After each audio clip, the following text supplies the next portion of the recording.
Ẹgbẹ́ ìjọba sì mọ́ bí. Ẹ máa ra ọ.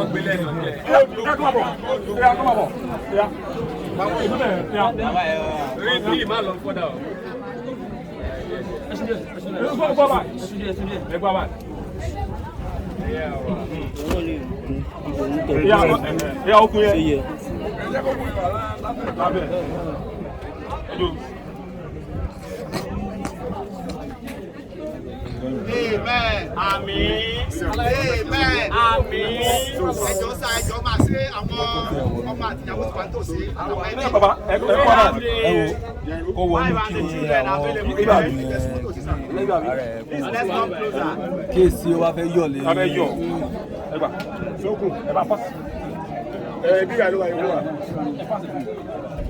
Mo máa ti tí wọ́n lẹ̀ sí ó lè jà wá.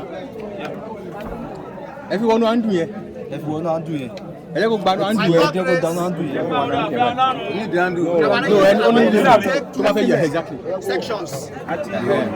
Ọ̀rọ̀ kíkà Bíbélì wa kíkà á lọ ní ìpele méjì. The first one, àkọ́kọ́, we are going to read before running daddy down. A ó ka bí a ó ṣe máa gbé wọn lọ sí ìsàlẹ̀. The first one we say before.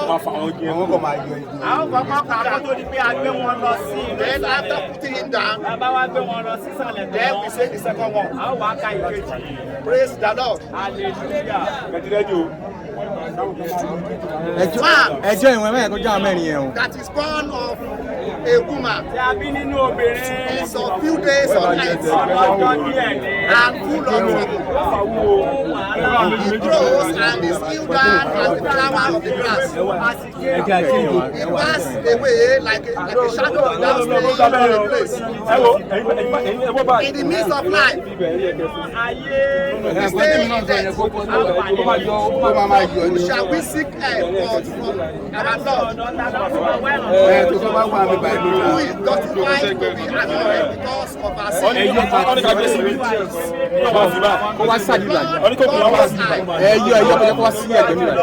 Almighty God.